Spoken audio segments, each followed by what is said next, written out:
Wow, is that a limited edition gold Rambly plush? Parents were fighting tooth and nail for those things when they came out. Seriously, our employees had to clean up so many stray teeth and nails. Hard to believe there was all that demand for a regular Rambly plush we just blasted with gold spray paint. Who's ever whack?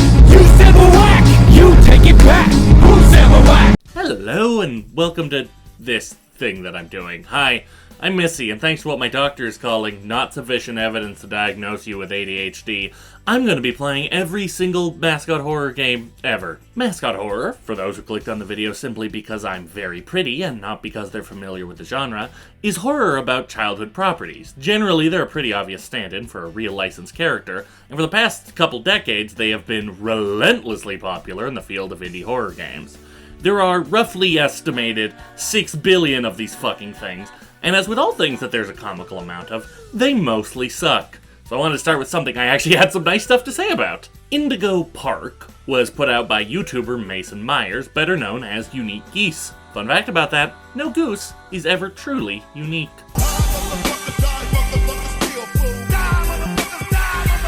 Unique is actually a funny word for it, because the game definitely isn't.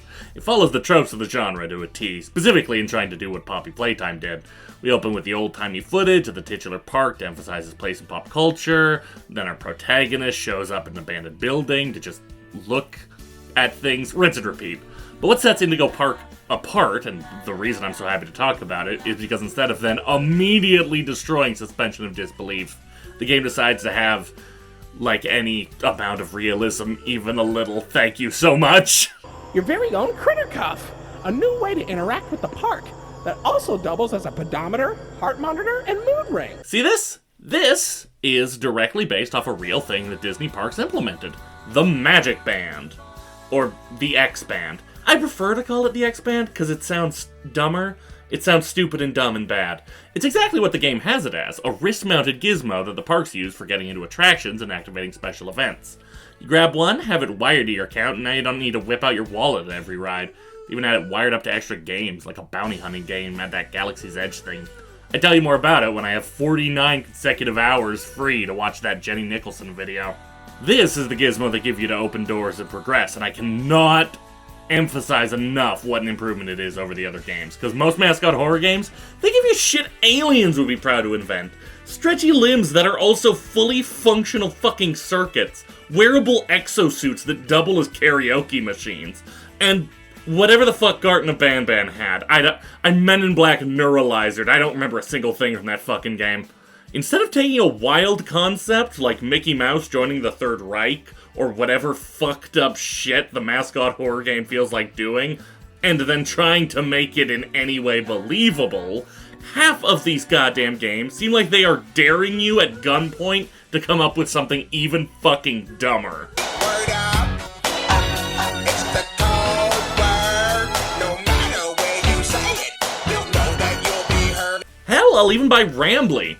Indigo Park has an AI version of their mascot character who guides you around the park, and you know what? Sure. The complimentary Disney Genie service helps you get the most out of your time at Walt Disney World Resort with a personalized itinerary inspired by your top interests. Man, is this grim. Man, is this upsetting.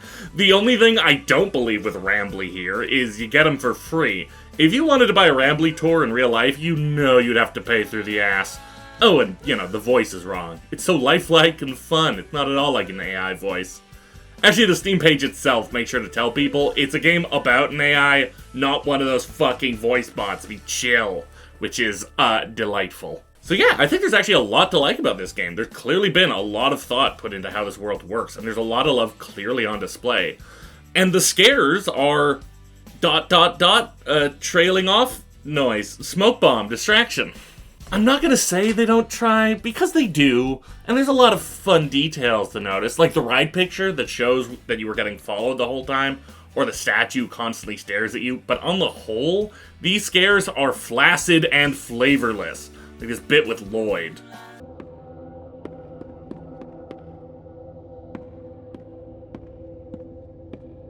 If you want to be kept on edge because you have no idea what's going to happen, press 1.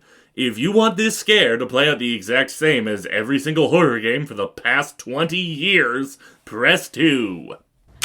You have pressed 2. No, I didn't. I'm almost positive you did.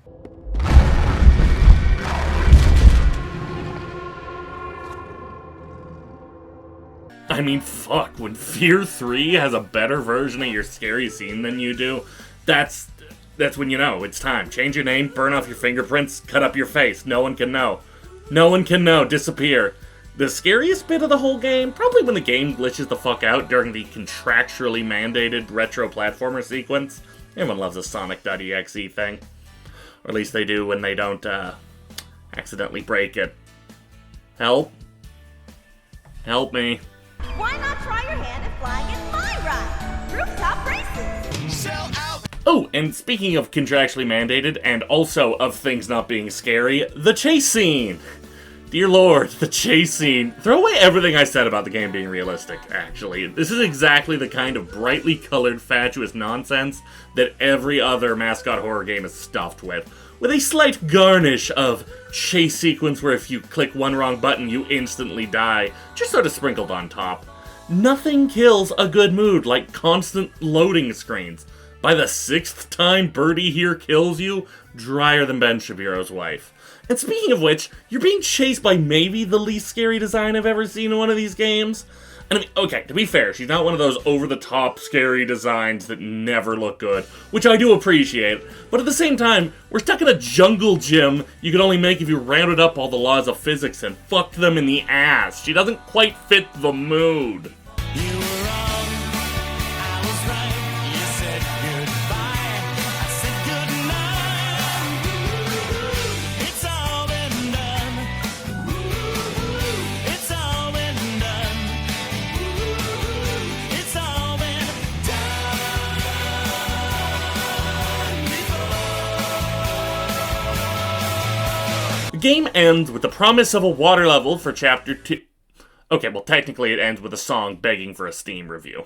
Were you satisfied with the rides? Yes or no? Were you satisfied with your guide? I sure hope so. Do you plan to come back? Will I see you again? Did your experience convince you to tell a friend about us? And that's about it. And when all's said and done, I think Indigo Park is a damn fine entry for the genre, especially for a first release.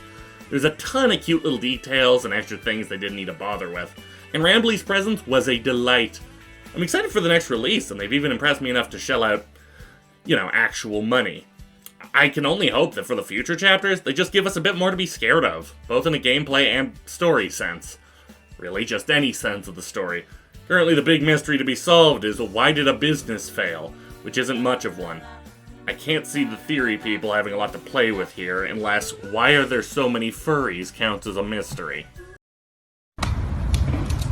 So no head?